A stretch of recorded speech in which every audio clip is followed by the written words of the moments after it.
सगल गुना के दाते स्वामी, बिनो सुनो एक दीना।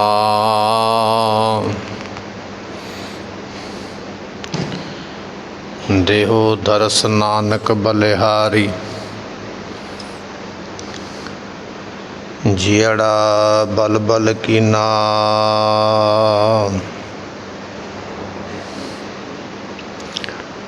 रिदा होम बलिहारी तिन पंखियाँ, जंगल जिन्ना वासो। ककर चुगन थल वसन, रब न छोड़न पासो। जे जे तुमरे ध्यान को, नित उठ ध्याए हैं संत। अंत लहेंगे मुक्त फल, पावेंगे भगवंत सुखा।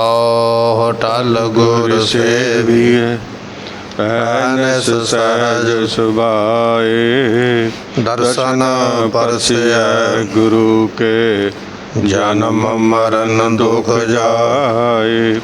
होए सिफत संबंधी, नूर अरसों पुरसों चटिया। तुध डिठे सच्चे पातशाह, माल जन्म जन्म दी कटिया। तुध डिठे सच्चे पातशाह, माल जन्म जन्म दी कटिया। सतनाम श्री वाहिगुरु साहिब जीओ। जब जरिया तब होए पसम तन रहे, किरम दल खाई। काची गागर नीर परत है, या तन की है बढ़ाई। काहे भैया फिर तो फूलिया फूलिया। जब 10 मास उर्दमुख रहता, 100 दिन कैसे भूलिया। जब जरिए तब होए भस्म तन, रह किरम दल खाई। वाहिगुरु जी का खालसा, वाहिगुरु जी की फतेह। ਸਾਹਿਬ ਸਤਿਗੁਰੂ ਸ੍ਰੀ ਗੁਰੂ ਗ੍ਰੰਥ ਸਾਹਿਬ ਪਾਤਸ਼ਾਹ ਮਹਾਰਾਜ ਸਾਹਿਬ ਜੀਆਂ ਦੀ ਪਾਵਨ ਪਵਿੱਤਰ ਹਜ਼ੂਰੀ ਦਾ ਆਨੰਦ ਮਾਣ ਰਹੀ ਗੁਰੂ ਕੀ ਸੰਗਤ। ਸਤਿਗੁਰਾਂ ਨੇ ਅੰਮ੍ਰਿਤ ਵੇਲੇ ਦੇ ਸੁਭਾਗੇ ਸਮੇਂ ਸਾਨੂੰ ਬਖਸ਼ਿਸ਼ ਕੀਤੇ। ਵੱਡਿਆਂ ਭਾਗਾਂ ਦੇ ਨਾਲ ਗੁਰੂ ਕੀ ਸੰਗਤ ਵਿੱਚ ਆ ਕੇ ਆਪ ਸੰਗਤ ਨੇ ਗੁਰਬਾਣੀ ਦੇ ਨਿਤਨੇਮ, ਗੁਰਬਾਣੀ ਦੇ ਕੀਰਤਨ ਦੀਆਂ ਦਾਤਾਂ ਸਰਵਨ ਕਰਕੇ ਮਨੁੱਖਾ ਜਨਮ ਦੇ ਵੱਡੇ ਭਾਰੀ ਲਾਭ ਪ੍ਰਾਪਤ ਕੀਤੇ। ਸਤਿਗੁਰਾਂ ਦਾ ਫਰਮਾਨ ਹੈ, ਭਜੋ ਗੋਬਿੰਦ ਭੂਲ ਮਤ ਜਾਹੋ, ਮਾਨਸ ਜਨਮ ਕਾ ਇਹੀ ਲਾਭ। ਮਨੁੱਖਾ ਜਨਮ ਦਾ ਜੇ ਲਾਭ ਹੈ ਤੇ ਉਹ ਇਹ ਲਾਭ ਹੈ ਕਿ ਗੋਬਿੰਦ ਪਰਮਾਤਮਾ ਦੇ ਨਾਮ ਦਾ ਭਜਨ ਕਰ। ਮਾਨਸ ਜਨਮ ਕਾ ਇਹੀ ਲਾਹੋ, ਮਨੁੱਖਾ ਜਨਮ ਦਾ ਇਹ ਲਾਭ ਲੈ ਲੈ। ਭਜੋ ਗੋਬਿੰਦ, ਗੋਬਿੰਦ ਪਰਮਾਤਮਾ ਦੇ ਨਾਮ ਦਾ ਭਜਨ ਕਰ। ਭੂਲ ਮਤ ਜਾਹੋ, ਇਸ ਬਚਨ ਨੂੰ ਭੁੱਲ ਨਾ ਜਾਈ, ਕਿਉਂਕਿ ਜਿਹੜਾ ਸਮਾਂ ਇੱਕ ਵਾਰੀ ਲੰਘ ਗਿਆ ਉਹ ਦੁਬਾਰਾ ਪ੍ਰਾਪਤ ਨਹੀਂ ਹੋਣਾ। ਇਸ ਕਰਕੇ ਪਰਮਾਤਮਾ ਦਾ ਨਾਮ ਤੈਨੂੰ ਭੁੱਲ ਨਾ ਜਾਵੇ। ਸਮਾਂ ਦੁਬਾਰਾ ਨਹੀਂ ਆਉਣਾ, ਜਿੰਨਾ ਮਿਲਿਆ ਨਾਮ ਜਪ ਕੇ ਸਫਲਾ ਬਣਾ ਲੈਣਾ ਕਰ। ਸਤਿਗੁਰੂ ਪਾਤਸ਼ਾਹ ਦੀ ਰਹਿਮਤ ਹੋਈ ਹੈ। ਅੰਮ੍ਰਿਤ ਵੇਲੇ ਦੇ ਦੀਵਾਨ ਵਿੱਚ ਆਪ ਸੰਗਤਾਂ ਸੁਸ਼ੋਭਿਤ ਹੋਏ ਹੋ। ਸਤਿਗੁਰਾਂ ਦੀ ਗੁਰਬਾਣੀ ਦੀ ਕਥਾ ਆਪਾਂ ਸਰਵਣ ਕਰਦੇ ਹਾਂ। ਆਓ ਕੁਝ ਸਮੇਂ ਵਾਸਤੇ ਮਨ ਦਾ ਧਿਆਨ ਟਿਕਾਈਏ। ਭਾਵਨਾ ਦੇ ਨਾਲ ਸਤਿਗੁਰਾਂ ਦੇ ਅੰਮ੍ਰਿਤ ਬਚਨ ਸਰਵਣ ਕਰਕੇ ਲਾਹਾ ਲਈਏ। ਮਿਲ ਕੇ ਆਖੀਏ ਸਤਨਾਮ ਸ੍ਰੀ ਵਾਹਿਗੁਰੂ ਸਾਹਿਬ ਜੀ। ਸਤਨਾਮ ਸ੍ਰੀ ਵਾਹਿਗੁਰੂ ਸਾਹਿਬ ਜੀਓ। ਜਬ ਜਰੀਆ ਤਬ ਹੋਏ ਭਸਮ ਤਨ। ਇਹ ਜੋ ਆਪਾਂ ਸ਼ਬਦ ਸਰਵਣ ਕਰਨ ਜਾ ਰਹੇ ਹਾਂ, ਸਾਹਿਬ ਕਬੀਰ ਸਾਹਿਬ ਜੀਆਂ ਨੇ ਇਹ ਸ਼ਬਦ ਬਖਸ਼ਿਸ਼ ਕੀਤਾ। ਰਾਗ ਦਾ ਨਾਮ ਸੋਰਠ ਹੈ। ਸੋਰਠ ਰਾਗ ਦੇ ਅੰਦਰ ਇਹ ਪਵਿੱਤਰ ਸ਼ਬਦ ਪ੍ਰਾਪਤ ਹੋ ਰਿਹਾ। 654 ਅੰਗ ਦੇ ਉੱਪਰ ਸਾਹਿਬ ਗੁਰੂ ਅਰਜਨ ਦੇਵ ਪਾਤਸ਼ਾਹ ਨੇ ਇਸ ਸ਼ਬਦ ਨੂੰ ਦਰਜ ਕਰਵਾਇਆ।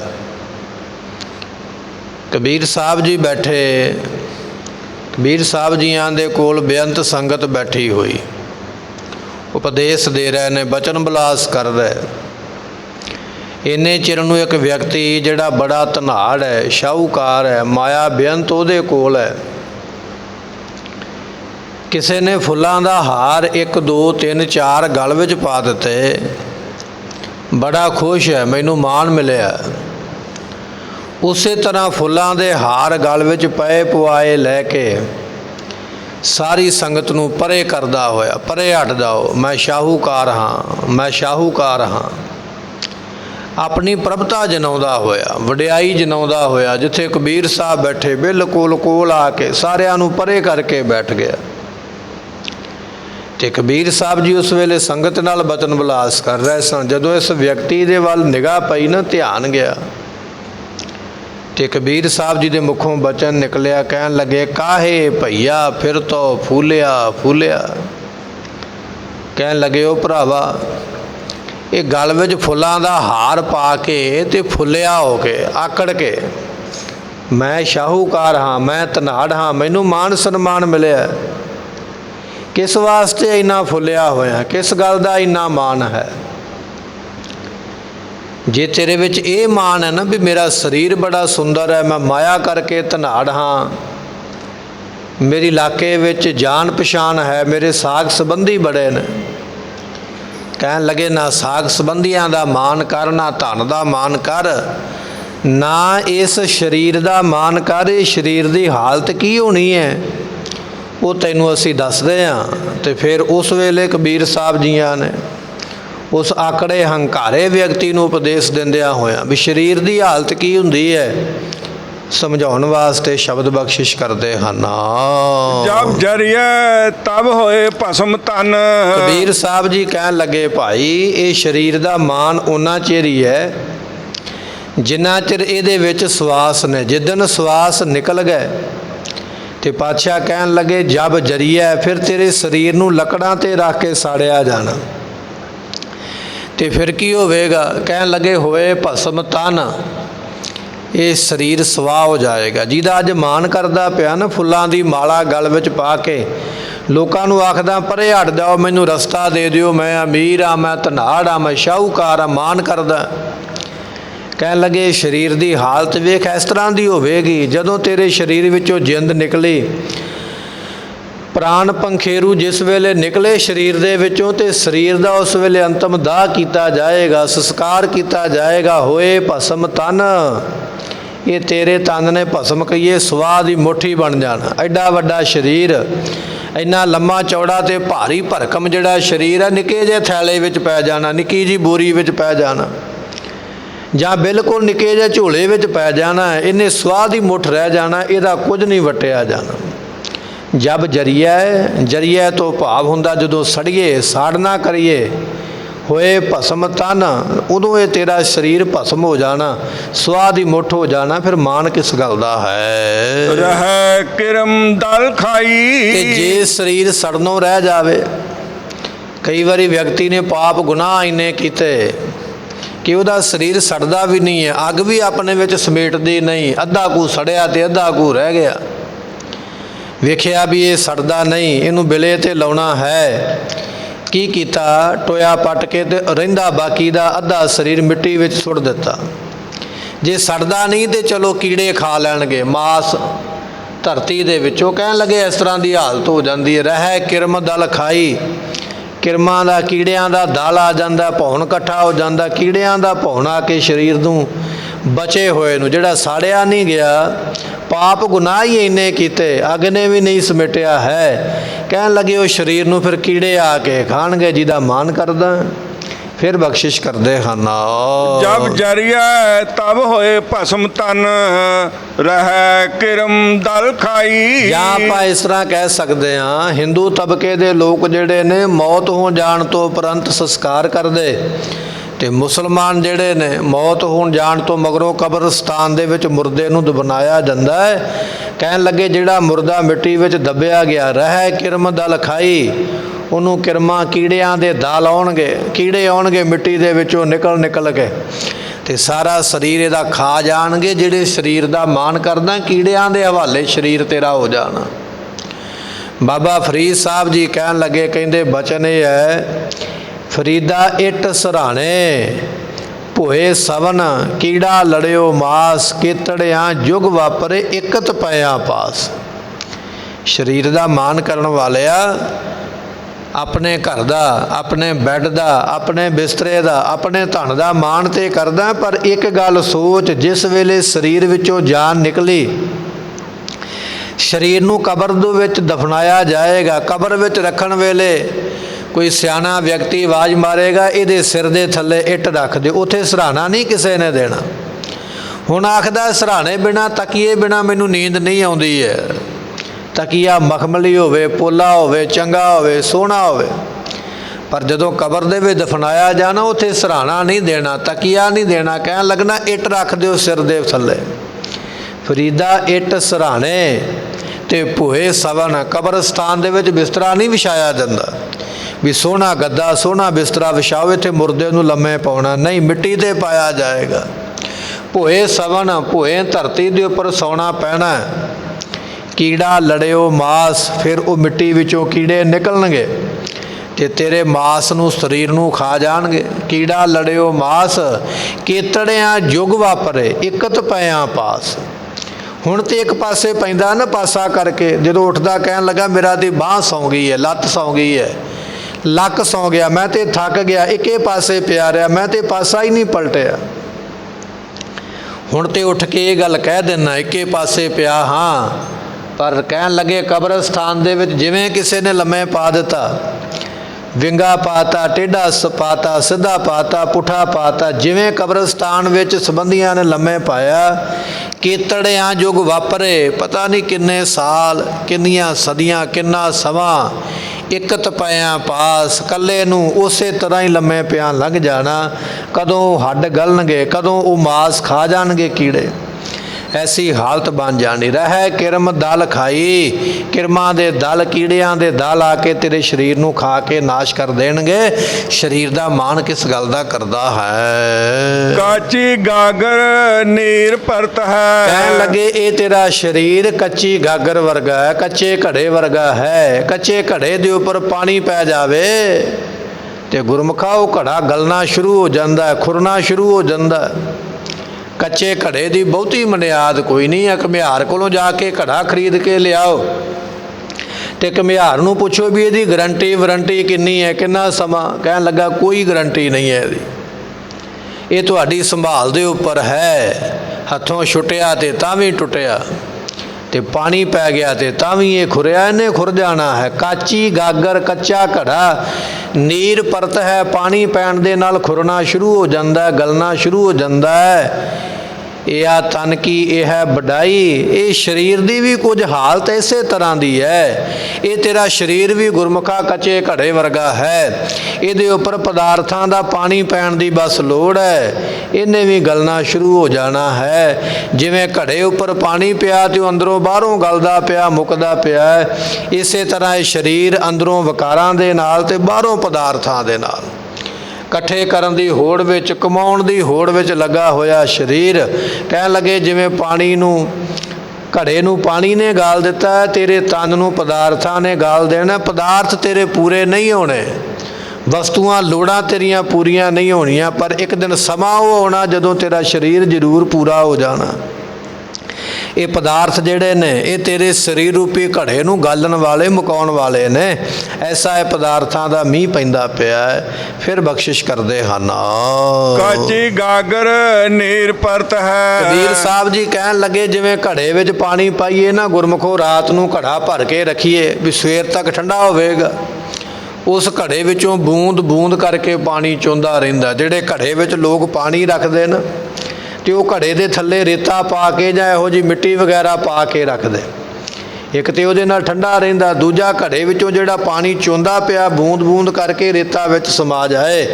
ਕਹਿਣ ਲੱਗੇ ਘੜਾ ਜਿਹੜਾ ਹੈ ਉਹਦੇ ਵਿੱਚੋਂ ਬੂੰਦ ਬੂੰਦ ਕਰਕੇ ਪਾਣੀ ਨਿਕਲਿਆ। ਜਿੰਨਾ ਰਾਤੀ ਪਾਇਆ ਦਿਨ ਵੇਲੇ ਉਸ ਵਿੱਚੋਂ ਘਟ ਗਿਆ। ਜਿਵੇਂ ਘੜੇ ਵਿੱਚੋਂ ਬੂੰਦ ਕਰਕੇ ਪਾਣੀ ਘਟਿਆ ਹੈ, ਇਸੇ ਤਰ੍ਹਾਂ ਗੁਰਮੁਖਾ ਇਹ ਤੇਰਾ ਸਰੀਰ ਹੈ। ਸਰੀਰ ਦੇ ਵਿੱਚੋਂ ਰੋਜ਼ 24,000 ਸਵਾਸ ਘਟਦੇ ਪਏ, ਰੋਜ਼ ਇੰਨਾ ਘਾਟਾ ਪੈਂਦਾ ਪਿਆ। ਜੇ ਘੜੇ ਵਿੱਚ 10 ਲੀਟਰ ਪਾਣੀ ਪਾਇਆ ਤੇ ਦਿਨ ਚੜ੍ਹਦੇ ਤੱਕ ਉਹ 9.5 ਹੀ ਰਹਿ ਗਿਆ। ਅੱਧਾ ਲੀਟਰ ਪਾਣੀ ਰਾਤੋਂ ਰਾਤ ਬੂੰਦ ਬੂੰਦ ਕਰਕੇ ਸਿਮਿਆ। ਇਸੇ ਤਰ੍ਹਾਂ ਜਿੰਨੇ ਸਵਾਸ ਲੈ ਕੇ ਤੂੰ ਰੱਬ ਕੋਲੋਂ ਆਇਆ ਹੈ, ਰਾਤ ਲੰਘੀ ਹੈ ਤੇ 12,000 ਸਵਾਸ ਨਿਕਲਿਆ, ਦਿਨ ਲੰਘਿਆ ਤੇ 12,000 ਫਿਰ ਨਿਕਲਿਆ। 24 ਘੰਟੇ ਵਿੱਚ 24,000 ਸਵਾਸ ਦਾ ਘਾਟਾ ਤੇਰੇ ਸਤਨ ਨੂੰ ਪੈਂਦਾ ਪਿਆ। ਇਹ ਸਰੀਰ ਵੀ ਕੱਚੇ ਘੜੇ ਦੇ ਵਾਂਗ ਘਾਟੇ ਨੂੰ ਜਾਂਦਾ ਪਿਆ, ਖੁਰਦਾ ਪਿਆ ਹੈ। ਕਾਚੀ ਗਾਗਰ ਨੀਰ ਪਰਤ ਹੈ। ਕੱਚੇ ਘੜੇ ਦਾ ਪਾਣੀ ਵਗਦਾ ਪਿਆ ਬੂੰਦ ਬੂੰਦ ਕਰਕੇ, ਸਰੀਰ ਵਿੱਚੋਂ ਨਿਕਲਦੇ ਪਏ ਸਵਾਸ। ਇਹ ਤਨ ਕੀ ਇਹ ਹੈ ਵਡਾਈ, ਇਹ ਸਰੀਰ ਦੀ ਇਹ ਵਡਿਆਈ ਹੈ। ਜਿਹਦਾ ਮਾਣ ਕਰਦਾ ਪਿਆ ਨਾ, ਮਾਣ ਨਾ ਕਰ। ਇਹ ਮਾਣ ਕਰਨ ਵਾਲੀ ਵਸਤੂ ਨਹੀਂ। ਰੋਜ਼ ਘਾਟਾ, ਜਿਹਦੇ ਵਿੱਚੋਂ ਘਾਟਾ ਪਵੇ ਉਹਦਾ ਮਾਣ ਕਾਹਦਾ ਹੋਇਆ। ਮਾਣ ਤੇ ਉਸ ਚੀਜ਼ ਦਾ ਜਿਹਦੇ ਵਿੱਚੋਂ ਮੁਨਾਫਾ ਹੋਵੇ, ਲਾਭ ਹੋਵੇ, ਫਿਰ ਬੰਦਾ ਮਾਣ ਕਰਦਾ ਵੀ ਲਾਭ ਖੱਟ ਕੇ ਆਇਆ। ਪਰ ਜਿਹੜੀ ਚੀਜ਼ ਰੋਜ਼ ਘਾਟਾ ਪਾਵੇ ਤੇ ਫਿਰ ਵੀ ਬੰਦਾ ਮਾਣ ਕਰੇ, ਸਾਗ ਸੰਬੰਧੀਆਂ ਨੂੰ, ਭਰਾਵਾਂ ਦੋਸਤਾਂ ਨੂੰ ਦੱਸੇ ਬੱਲੇ ਬੱਲੇ ਮੈਂ ਫਲਾਣੀ ਥਾਂ ਤੋਂ ਘਾਟਾ ਖਾ ਕੇ ਆਇਆ, ਮੈਨੂੰ ਮਾਣ ਮਹਿਸੂਸ ਹੋ ਰਿਹਾ। ਤੇ ਲੋਕ ਕੀ ਕਹਿਣਗੇ? ਕਹਿਣਗੇ ਵੀ ਕਮਲਾ ਹੀ ਹੈ, ਝੱਲਾ ਹੀ ਹੈ। ਘਾਟੇ ਵਿੱਚ ਥੋੜ੍ਹੀ ਮਾਣ ਕਰੀਦਾ, ਮਾਣ ਤੇ ਕਰੀਦਾ ਮੁਨਾਫੇ ਦੇ ਵਿੱਚ। ਸਰੀਰ ਦਾ ਰੋਜ਼ ਘਾਟਾ ਪੈਂਦਾ ਪਿਆ, ਮਾਣ ਫਿਰ ਵੀ ਕਰਦਾ। ਫਿਰ ਇਸ ਨੂੰ ਕੀ ਕਵਾਂਗੇ? ਇਸ ਨੂੰ ਕਵਾਂਗੇ ਮੂਰਖ। ਇਹ ਤੇ ਪਾਗਲ ਝੱਲਾ ਹੈ। ਰੋਜ਼ ਸਰੀਰ ਘਾਟਾ ਪਾ ਰਿਹਾ, 24,000 ਸਵਾਸ ਰੋਜ਼ ਨਿਕਲਦੇ ਪਏ, ਮਾਣ ਫਿਰ ਵੀ ਕਰਦਾ, ਮੈਂ ਬੜਾ ਸੋਹਣਾ, ਮੈਂ ਬੜਾ ਚੰਗਾ, ਮੈਂ ਬੜਾ ਗੁਣੀ, ਮੈਂ ਬੜਾ ਧਨਾੜ। ਪਾਤਸ਼ਾਹ ਕਹਿਣ ਲੱਗੇ ਇਹ ਮੂਰਖ ਬੰਦੇ ਦੀ ਅਕਲ ਹੈ। ਕਾਚੀ ਗਾਗਰ ਨੀਰ ਪਰਤ ਹੈ। ਇਹ ਆ ਤਨ ਕੀ ਹੈ ਵਡਾਈ, ਇਹ ਸਰੀਰ ਤੇਰੇ ਦੀ ਵਡਿਆਈ ਤੈਨੂੰ ਅਸੀਂ ਦੱਸੀ ਹੈ। ਸਤਿਗੁਰੂ ਪਾਤਸ਼ਾਹ ਮਹਾਰਾਜ ਕਹਿਣ ਲੱਗੇ ਭਾਈ ਇਹ ਜਿਹੜਾ ਸਰੀਰ ਹੈ ਨਾ, बूंद बूंद करके पानी निकलिया, श्वास श्वास करके श्वास निकल जाने, ऐसी हालत बन जानी है। काहे भैया फिर तो फूलिया फूलिया। ऐ भाई ऐ मनुख तू क्यों फुलिया होया है? फुलिया तो भाव क्यों आकड़िया होया? क्यों तेरा मान है ऐसा फुलिया? धौन भी नहीं नवाउंदा, गुरु अगे आउंदा इत्थे भी मस्तक नहीं टेकदा, मत्था नहीं टेकदा आके। ऐसा फुलिया ऐसा हंकारिया, गुरु दे अगे झुकना नहीं चाहुंदा, व्यक्ति दे अगे झुकना तो दूर की गल है। ऐसा मान विच आ जांदा, चंगा कपड़ा पा लवे बैठना पसंद नहीं है, वट पै जाएगा।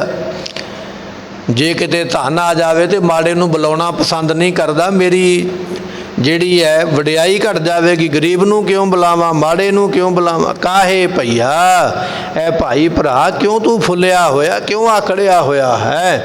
इस आकड़ मान नूं परे कर। इस शरीर तेरे दी असीं हालत दसी है, इहदा की बनना है? फिर बख्शिश करदे हन। काहे भैया फिर तो फुलिया फुलिया। सतगुरु पातशाह कहन लगे ए भाई फुल्लां दी माला गल विच पा के दुनिया वल्लों मान सन्मान मिलिया, मैनूं इन्ने सरूपे मिले, मैनू इन्ने फुल्लां दे हार, नेता बन गया, अभिनेता बन गया, दुनिया विच प्रसिद्धि पा ली। जिथे जांदा लोग फुल्लां दे हार लैके गल विच भज भज के आके पाउंदे।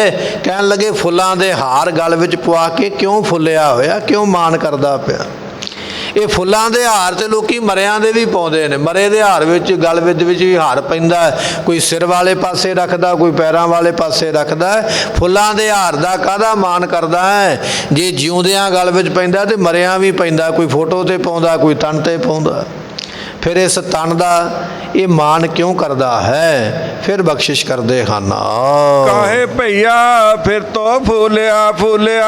ਜਿਹੜਾ ਫੁੱਲ ਹੈ ਨਾ ਗੁਰਮੁਖੋ, ਜਦੋਂ ਖਿੜਦਾ ਤੇ ਬੜਾ ਸੋਹਣਾ ਉਹ ਫੁੱਲ ਜਾਂਦਾ ਹੈ, ਬੜਾ ਸੋਹਣਾ ਉਹਦਾ ਖੜਾ ਹੁੰਦਾ, ਫੁੱਲਿਆ ਹੁੰਦਾ। ਪਰ ਜੇ ਉਸ ਫੁੱਲ ਨੂੰ ਹੱਥ ਵਿੱਚ ਫੜ ਕੇ ਚੰਗੀ ਤਰ੍ਹਾਂ ਦੱਬ ਦਈਏ, ਉਹ ਵਿਚਾਰਾ ਕੁਮਲਾ ਜਾਂਦਾ, ਮੁਰਝਾ ਜਾਂਦਾ ਹੈ। ਸਤਿਗੁਰੂ ਪਾਤਸ਼ਾਹ ਕਹਿਣ ਲੱਗੇ, ਜਿਵੇਂ ਫੁੱਲ ਆਪਣੀ ਮਰਜ਼ੀ ਨਾਲ ਖਿੜਿਆ ਬੜੀ ਸੋਹਣੀ ਮਹਿਕ ਦਿੰਦਾ ਹੈ, ਇਸੇ ਤਰ੍ਹਾਂ ਫੁੱਲ ਦੇ ਵਾਂਗ ਤੂੰ ਵੀ ਬੜਾ ਖਿੜਿਆ ਹੋਇਆ, ਬੜਾ ਚੌੜਾ ਹੋ ਕੇ ਤੁਰਦਾ ਹੈ, ਬੜੀ ਖੁੱਲੀ ਥਾਂ ਤੇ ਵੱਖਰਾ ਹੋ ਕੇ ਬੈਠਦਾ ਹੈ। ਇਹ ਫੁੱਲ ਦੇ ਵਾਂਗ ਆਕੜਨ ਵਾਲਿਆ, ਬਿਮਾਰੀ ਨੇ ਜਦੋਂ ਥੋੜਾ ਜਿਹਾ ਆ ਕੇ ਦੱਬਿਆ ਤੇ ਤੈਨੂੰ ਸੁੰਗੜ ਲੱਗਿਆ, ਪਤਾ ਨਹੀਂ ਲੱਗਣਾ ਇਹ ਸਰੀਰ ਕਦੋਂ ਕ੍ਰਿਸ਼ ਹੋ ਗਿਆ, ਕਦੋਂ ਸੁੰਗੜ ਗਿਆ ਹੈ।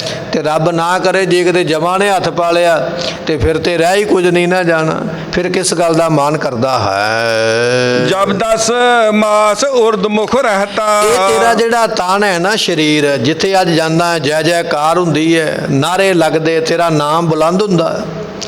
ਇਹ ਤੇਰਾ ਸਰੀਰ ਜਦੋਂ ਪੈਦਾ ਹੋਇਆ ਸੀ ਨਾ, ਮੰਗਤੇ ਦੇ ਵਾਂਗ ਤੇ ਰਾਜੇ ਦੇ ਵਾਂਗ ਬਰਾਬਰ ਹੀ ਹਾਲਤ ਹੈ।